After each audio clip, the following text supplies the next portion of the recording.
नागिन 6 का upcoming weekend episode बेहद खास होने वाला है, क्योंकि आने वाले एपिसोड के साथ शो में नया ट्रैक जुड़ेगा, जिसमें लीप के साथ शेष नागिन की कहानी अलग तरह से नए ट्विस्ट के साथ नजर आएगी। वेल, शो के नए ट्रैक को लेकर अभी से ही जनता में खलबली मची हुई है। हर कोई जानना चाहता है कि आखिर मेकर्स ने क्या कुछ प्लान किया है नई लीप के साथ, और तो और 4 बड़े सवाल या यूं कहें कि राज भी हैं, जिनका खुलासा इस वीकेंड के मौके पर जरूर हो सकता है। क्या है वो बातें आपको भी बताते हैं। पहली बात, कैसे लौटेगी नई नागिन की शक्तियाँ। मेकर्स ने शो का जो नया प्रोमो जारी किया है उसमें तेजस्वी का अलग रूप नजर आया है। एक तरफ जहां गोली लगने से प्रार्थना की मौत हो जाती है, तो वहीं सालों बाद प्रार्थना उसी रूप के साथ नई पहचान के साथ सामने आती है, लेकिन उसे अपने अतीत से जुड़ा कुछ याद नहीं होगा। ना तो उसे ये पता होगा कि वो एक नागिन है, और ना ही उसे ये पता होगा कि उसके साथ अतीत में क्या कुछ हुआ है। यानी कि नया ट्रैक शेष नागिन के पुनर्जन्म के ट्रैक पर आधारित होगा। साथ ही साथ नागिन की खोई शक्तियों को पाने के इर्द गिर्द घूमेगा, जिसमें उसका साथ देंगी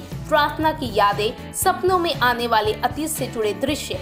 इसके अलावा कैसे धीरे धीरे प्रार्थना अपनी शक्तियों को हासिल करेगी, यह आप इस वीकेंड के मौके पर जानेंगे। दूसरी बात, क्या प्रार्थना के साथ रघु का भी होगा पुनर्जन्म। मतलब शेष नागिन तो पुनर्जन्म लेकर दोबारा वापस लौटेंगी, लेकिन जनता में इस बात को जानने की हलचल है कि आखिर शेष नागिन के प्यार शेषनाग रघु का क्या होगा। ये भी एक बड़ा रहस्य है, जिसका खुलासा अपकमिंग ट्रैक में होगा कि कौन तेजा के नए रूप के ऑपोजिट नजर आएगा। कहा जा रहा है कि रघु का भी पुनर्जन्म ट्रैक दिखाया जा सकता है, जिसमें दोनों नाग नागिन की प्रेम कहानी नए तरीके से आगे बढ़ती नजर आएगी। तीसरी बात, शेष नागिन की दोनों बेटियों का क्या हुआ। जैसे कि आप जानते ही हैं कि शेष नागिन और शेषनाग की 2 बेटियां हैं, जो कि नाग वंश की हैं और नागिन की शक्तियां हैं उनमें। ऐसे में देखने वाली बात ये है कि शेष नागिन की दोनों बेटियां कहाँ होंगी, कैसे जी रही होंगी, उनका क्या हुआ होगा। क्या वो अपने माता पिता की मौत के बाद नागलोक में तक्षक नाग की देखरेख में पली बड़ी होंगी, या फिर कहीं और चौथी बात, महक और स्वर्णा के किरदार का क्या। वेल, शो के हालिया एपिसोड में महक को प्रार्थना मार चुकी है, लेकिन एपिसोड के लास्ट में प्रार्थना को जिस शख्स ने गोली मारी है उसके पीछे महक को ही माना जा रहा है। तो वहीं दूसरी तरफ स्वर्णा ने रघु को मार दिया है। ऐसे में अब लीप के बाद इन दोनों का किरदार कैसे नजर आएगा।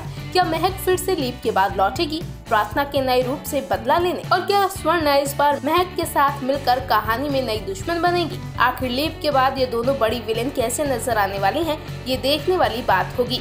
वेल, तो ये है वो 4 बड़े राज जो इस वीकेंड के मौके पर खुल सकते हैं।